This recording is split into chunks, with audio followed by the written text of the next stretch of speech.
नमस्कार मित्रांनो, माझ्या यूट्यूब चॅनलवर फोटोग्राफी प्रशिक्षण, निवडणूक प्रशिक्षण अशा विविध महत्त्वपूर्ण विषयाची माहिती मी देत असतो. आजचा विषय हा वैद्यकीय क्षेत्राशी निगडित असून माझ्या परिवाराने अनुभवलेला आहे. माझ्या पत्नीच्या दोन्ही किडन्या निकामी झाल्यानंतर नगर, पुणे, संभाजीनगर या ठिकाणी ट्रीटमेंट घेण्यात आली. या दरम्यान पैशाचा आणि वेळेचा खूपच अपव्यय झाला. नशिबाने साथ दिली आणि डॉक्टर विजय मैदकवाड सरांची भेट झाली. शांत, संयमी, मितभाषी, अत्यंत हुशार आणि रुग्णांची विशेष काळजी घेणारे डॉक्टर म्हणून त्यांची संपूर्ण मराठवाड्यात ओळख आहे. वेदनारहित डायलिसिस करणे या त्यांच्या वैशिष्ट्याचा या ठिकाणी आवर्जून उल्लेख करावासा वाटतो. डॉक्टर विजय सरांनी 2018 पासून ते आजपर्यंत 32 किडनी प्रत्यारोपण शस्त्रक्रिया यशस्वीरित्या पार पाडली. हिंगोली, परभणी, वाशिम, नांदेड जिल्ह्यातील रुग्णांना संभाजीनगर, पुणे, मुंबई, हैदराबाद या ठिकाणी चक्रा मारण्याची आवश्यकता नाही. त्या धर्तीवरचा इलाज नांदेड शहरामध्ये स्टार किडनी सेंटरच्या माध्यमातून डॉक्टर राजीव राठोड आणि विजय मैदकवाड सरांनी सुरू केलेला आहे. माझ्या पत्नीचे किडनी डोनर तिचे वडील श्री गंगाधर शिंदे हे होते. जन्मदात्या पित्याने मुलीला दुसऱ्यांदा जीवनदान देऊन गौरवास्पद कार्य केलेले आहे.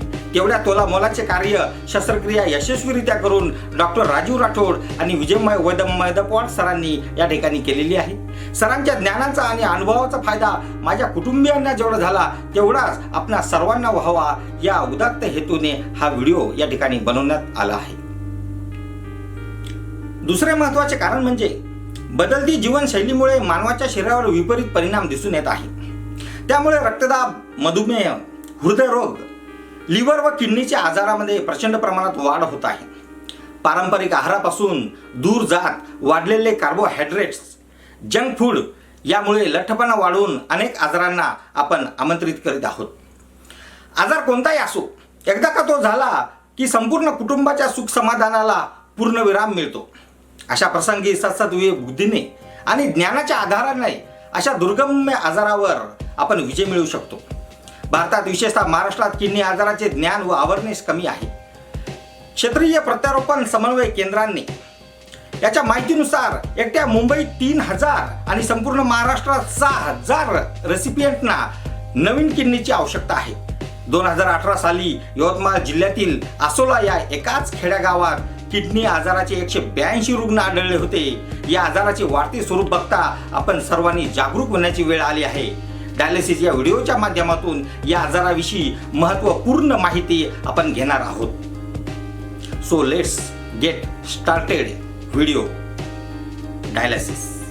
आपल्या photo art with M Satish या यूट्यूब चॅनलवरती डॉक्टर विजय मैदकवाड सरांचं स्वागत आहे.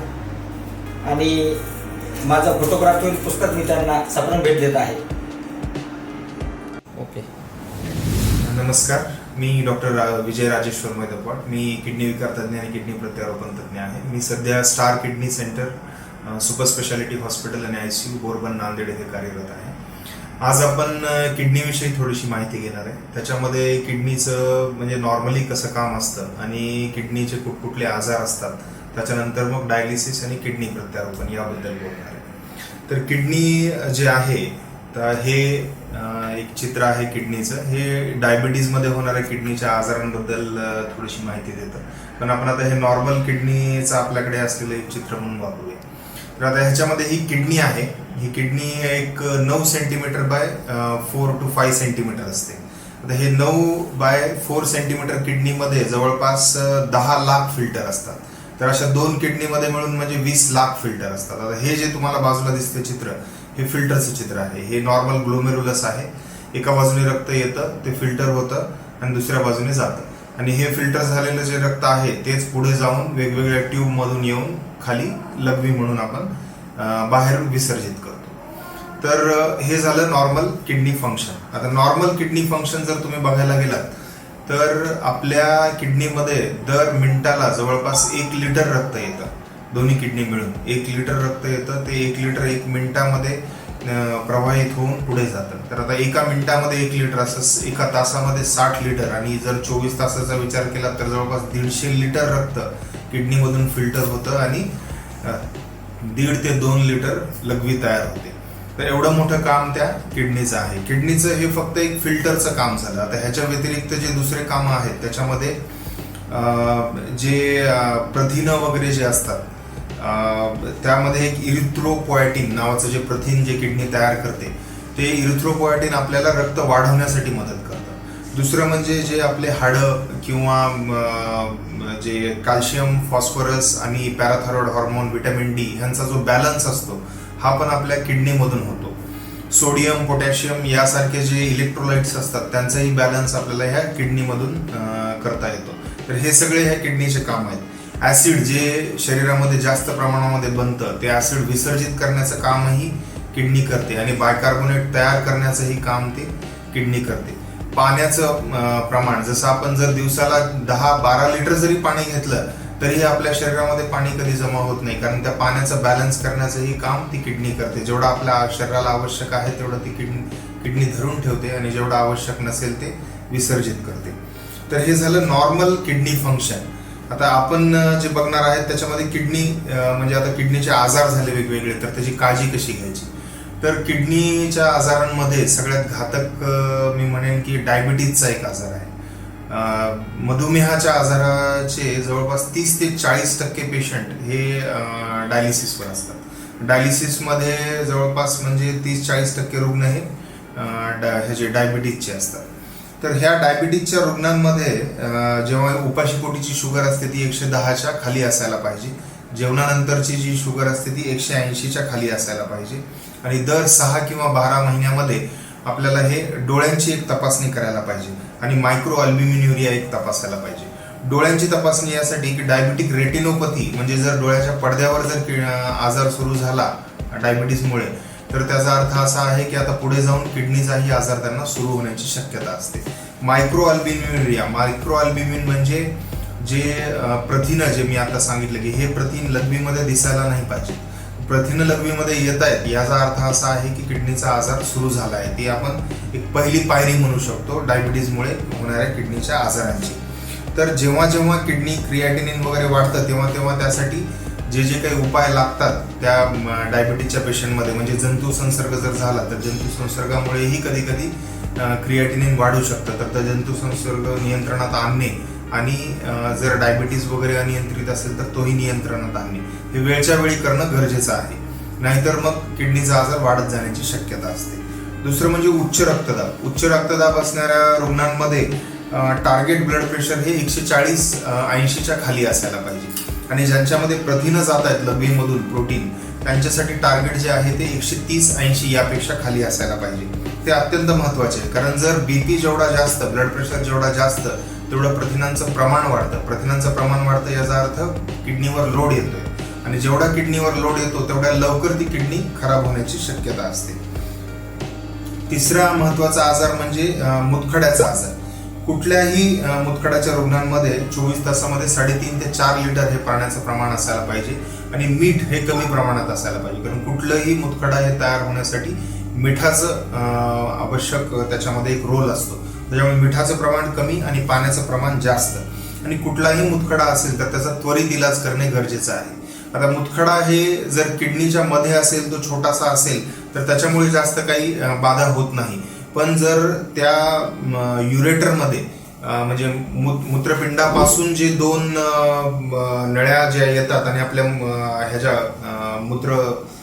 मूत्राशयापर्यंत जे येतात त्या नळीमध्ये जर एखादा खडा अडकलेला असेल तर त्याच्यामुळे जो प्रेशर येतो तो त्यामुळे किडनीही कधी कधी म्हणजे खराब होऊ शकते. त्याच्यामुळे जर बाधा असेल कुठेही तर ते त्वरित त्याचा इलाज करणे गरजेचं आहे. आता जे वेदनाशामक औषधं असतात त्या वेदनाशामक औषधांमुळेही किडनीचं नुकसान होतं. त्यामुळे शक्यतो कधीही वेदनाशामक औषधांचा दुरुपयोग करू नये. जे आवश्यक असतील आणि जे एखाद्या डॉक्टरने तुम्हाला प्रिस्क्राईब केले असतील तेवढ्याच प्रमाणामध्ये ते वापरावे. भरपूरसे वेदनाशामक औषधं हे ओव्हर द काउंटर अवेलेबल आहेत, म्हणजे तुम्ही गेलात की मेडिकलवर तुम्हाला न विचारता कुणीही ते वेदनाशामक औषधं देतात, पण त्या वेदनाशामक औषधांचा किडनीवर हा फार फार मोठा दुष्परिणाम आहे. किडनीचे अनुवंशिक आजार. किडनीच्या अनुवंशिक आजारांमध्ये पॉलिसिस्टिक किडनी डिझीज हा खूप मोठा हातभार लावतो. ह्या पॉलिसिस्टिक किडनी डिझीजमुळे जवळपास 40 वर्षानंतर उच्च रक्तदाब आणि किडनी फेल्युअरचे काही रुग्ण येतात. तर पॉलिसिस्टिक किडनी डिजीजमध्ये सर्वात प्रथम जे आहे ते ब्लड प्रेशरचं नियंत्रण करणे हे सगळ्यात महत्त्वाचं. त्यानंतर जर कुठलाही संसर्ग जंतू संसर्ग जर असेल तर तो जंतू संसर्ग नियंत्रणात आणणे. त्याच्यानंतर एकच किडनी असणाऱ्या रुग्णांची संख्या जवळपास 0.1% आहे. म्हणजे हजारातून एक व्यक्ती असा असतो की ज्याला एकच किडनी असते. एक किडनी असली तरीही तो पूर्णपणे आपलं आयुष्य नॉर्मली जगू शकतो. पण ह्या एक किडनीमुळे काय होतं की थोडासा किडनीवरचा बर्डन वाढतो. आता जेव्हा किडनीवरचा बर्डन वाढला तेव्हा की थोडंसं प्रोटीन वगैरे यायला लागतात लघवीमध्ये आणि ब्लड प्रेशर वाढायला लागतं. तर हे ब्लड प्रेशर नियंत्रणात ठेवणे, जेव्हा प्रोटीन येतील तेव्हा एस इनिबिटर आणि ARB नावाचे जे औषध असतात ह्यांचा उपयोग करणे, ज्याच्यामुळे मग ते किडनीवरचा जो लोड आहे तो वाढणार नाही. त्याच्यामध्ये आता या एकाच किडनीमध्ये जर मुतखडा वगैरे झाला तर तो लवकरात लवकर नियंत्रणात आणणं गरजेचं आहे. प्रोस्टेट ग्रंथीचा आजार. प्रोस्टेट ग्रंथी ही आपल्या मूत्राशयाच्या खाली असते आणि दोन्ही किडनीमधून जे येणारी लघवी त्या मूत्राशयामध्ये संचित होते आणि तिथून ती बाहेर जाते. आता वयाच्या 50-60 वर्षानंतर हे जे मूत्राशयाच्या खाली जी असलेली प्रोस्टेट ग्रंथी असते ती वाढायला लागते. प्रोस्टेट ग्रंथी ज्यावेळेस वाढते त्यावेळेस ह्या मूत्रमार्गावर थोडासा दाब येतो आणि त्याच्यामुळे काय होतं की ती लघवी पूर्णपणे विसर्जित होऊ शकत नाही. लघवी जर पूर्णपणे विसर्जित होऊ शकत नसेल तर ती तिथे साचून राहते आणि जेव्हा साचायला लागते तेव्हा त्याच्यामध्ये जंतू संसर्ग होतो, जो जंतू संसर्ग दोन्ही किडनीलाही बाधित करू शकतो. परत जी लघवी तिथे जात नाहीये किंवा जर समजा 150 किंवा 200 ml पेक्षा जास्त लघवी तिथे संचित राहायला लागली तर त्याचं प्रेशर ही किडनीपर्यंत जातं आणि किडनीला त्रास व्हायला लागतो. तर हे सगळे जे आजार आहेत, वेगवेगळे आजार आहेत ज्याच्यामध्ये आपली किडनी निकामी होऊ शकते आणि पेशंटला पुढे जाऊन क्रॉनिक किडनी फेल्युअर आणि दोन्ही किडनी फेल झाल्यामुळे डायलिसिस किंवा किडनी प्रत्यारोपणाची आवश्यकता लागू शकते. आपण डायलिसिस मशीन आणि डायलिसिसची प्रक्रिया कशी असते त्याच्याबद्दल जाणून घेऊ. डायलिसिसमध्ये 2 प्रकार असतात, एक पेरिटोनियल डायलिसिस आणि हिमोडायलिसिस. हिमोडायलिसिस म्हणजे रक्त आपण शरीराच्या बाहेर घेतो, फिल्टर करतो आणि परत शरीरामध्ये सोडतो. तर हा जो आपण इथे बघतो डायलिसिसचा प्रकार, ह्याला हिमोडायलिसिस असं म्हणतात. हिमोडायलिसिससाठी आता 2 वेगवेगळे ॲक्सेस असतात. ठीक आहे, एक म्हणजे कॅथेटर. तर हे जे आपण डायलिसिस करतोय हे परमनंट कॅथेटरमधून डायलिसिस करतो. ठीक आहे, हे कॅथेटर. ठीक आहे, एक आर्टरियल लाईन, एक व्हेनस लाईन, म्हणजे एकीकडून रक्त येतं, ते फिल्टर होतं आणि परत एका पोर्टने ते बाहेर जातं किंवा शरीरामध्ये जातं. दुसरं एक म्हणजे फिशुला, एबी फिशुला. ठीक आहे, एबी फिशुला आहे. ठीक आहे, आर्टरियोव्हेनसचा जो हात असतो ह्या हातामध्ये धमनी आणि शिर जोडून आपण एक फिशुला बनवतो. तिथून मग ब्लड एका बाजूने घेतलं जातं आणि दुसऱ्या बाजूने ते शरीरात सोडलं जातं. तर ही हिमोडायलिसिसचा हा जो दिसणारा भाग. ठीक आहे, हिमोडायलिसिसमध्ये सगळ्यात महत्त्वाचं जे असतं ते आरो. ठीक आहे, रिव्हर्स ऑस्मोसिसने मिळणारं जे पाणी. तर आपल्याला जवळपास 140 लिटर पाण्याची गरज असते एका डायलिसिससाठी. ठीक आहे, ते पाणी जे आहे ते आता आरोचा जो आपला पोर्ट आहे तो आरोचा पोर्ट वर आहे हॉस्पिटलच्या वर, यामार्फत ते इथे येतं. ठीक आहे, आणि ते पाणी पिण्याच्या पाण्यापेक्षाही जवळपास 100 पटीने स्वच्छ असावं लागतं. ठीक आहे, ते पाणी त्यामार्फत येतं. ठीक आहे, ते आरोच्या ह्याच्यासाठी यूज केलं जातं आणि जे बाहेर जातं ते ड्रेनेज तिथूनच बाहेर जातं. ठीक आहे, तर ह्याच्यामध्ये हा आहे ब्लड पंप. ब्लड पंप हे डायलिसिसचे पार्ट, ॲसिड पार्ट आणि बेस पार्ट. ठीक आहे, आणि हा फ्लो, हा जो ब्लडचा आहे हा फ्लो असतो 250 ते 300 पर्यंत ब्लडचा फ्लो मेंटेन असायला पाहिजे. परत डायलिसेटचा जो फ्लो आहे तो 500 पर्यंत असायला पाहिजे आणि डायलिसिसचा काळ किमान 4 तास असायला पाहिजे, मग ते योग्य डायलिसिस आपण म्हणू शकतो. हे डायलायझर, ह्या डायलायझर मध्ये हे पूर्णपणे रक्त जे आहे एका बाजूने जातं, दुसऱ्या बाजूने डायलिसिसचं फ्लुइड येतं आणि त्या दोन्हीमध्ये जो एक्सचेंज होतो त्याच्यामधून जे वेस्ट प्रोडक्ट आहेत ते बाहेर घेतले जातात आणि जे आवश्यक आहेत ते पदार्थ रक्तामध्ये सोडले जातात. ठीक आहे, हा हिपॅरिनचा पंप आहे. हिपॅरिनचा पंप, हिपॅरिन म्हणजे हे रक्त पातळ करण्यासाठी वापरलेले इंजेक्शन असतं. आपल्या शरीरामध्ये रक्त जेव्हा असतं तेव्हा ते गोठत नाही. ठीक आहे, तसंच जेव्हा शरीराच्या बाहेर आलं की आल्या क्षणी ते 1-2 मिनिटांमध्ये गोठून जातं. ते गोठू नये म्हणून आपण हे हिपॅरिनचा वापर करतो. ठीक आहे, तर ह्याचा वापर योग्य प्रमाणामध्ये व्हायला पाहिजे, नाहीतर कधी कधी पेशंट रक्तस्राव जास्त होण्याची शक्यता असते. डायलिसिस पेशंटचा आहार, डायलिसिस पेशंटने काय खावे याविषयी आपण या ठिकाणी माहिती घेणार आहोत. टक्कर काढलेली मूग डाळ डायलिसिस पेशंट खाऊ शकतात. उकडलेल्या अंड्यातील पांढरा बलक सुद्धा ते खाऊ शकतात. आलं म्हणजे अद्रक खाऊ शकतात, यामुळे चांगले आरोग्य राहते. शिमला मिरची, कोबी हे सुद्धा आपण खाऊ शकतो. कारले खाऊ शकतात. डायलिसिस पेशंटने दोडका, भोपळा, तुरई, पडवळ, काकडी, टमाटे, गवार हे उकडून खायला हवे. किडनी स्टोन असेल तर डॉक्टरच्या सल्ल्याने यांचं सेवन त्यांना करावे लागेल. जेवणात चवीसाठी जिरे, धने, त्याचप्रमाणे भारतीय मसाला जर का वापरला तर अत्यंत उपयुक्त आहे. आवश्यकतेनुसार लिंबू घेऊ शकता. कांदा, लसूण हे शरीरातील टॉक्झिन काढतं, त्यामुळं ते सुद्धा पदार्थ आपण खाऊ शकतो. मुळा, गाजर यामुळं तोंडाला विशेष चव येते, त्यामुळं हे दोन्ही पदार्थ डायलिसिस पेशंट खाऊ शकतात. दही फ्रेश असेल तरच खा, ते आंबट असेल तर त्या ठिकाणी आपल्याला खाता येणार नाही. कमी तेलाच्या चपात्या, नाचणीची भाकर आणि ज्वारीची भाकर सुद्धा डायलिसिस पेशंट खाऊ शकतात. अननस असेल, पपई असेल, पेरू असेल, डाळिंब असेल हे फळे डायलिसिस पेशंट खाऊ शकतात. मुरमुरे सुद्धा डायलिसिस पेशंट खाऊ शकतात. रोज अर्धा कप डिकाशन चाय आणि शुगर फ्री 2 बिस्किट एवढं सेवन ते करू शकतात. गव्हाच्या शेवया सुद्धा डायलिसिस पेशंट खाऊ शकतात. थोडा स्टीम राईस हा आहारात असेल तरी सुद्धा काही हरकत नाही. अशा प्रकारे डायलिसिस पेशंटचा आहार असायला हवा.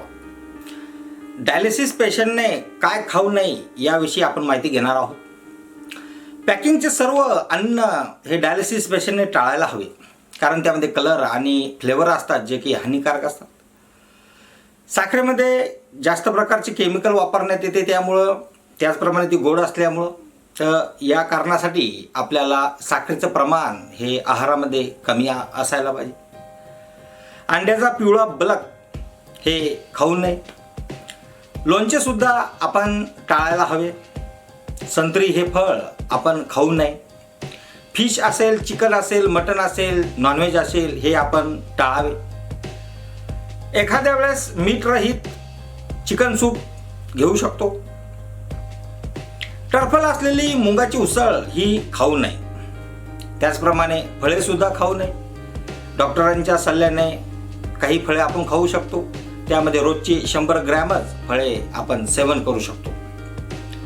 मनुका, खजूर, काजू, बदाम, ड्रायफ्रूट या सर्व गोष्टी आपल्याला टाळाव्या लागतात. दुधाचे पदार्थ हे सुद्धा आपण खाऊ नये.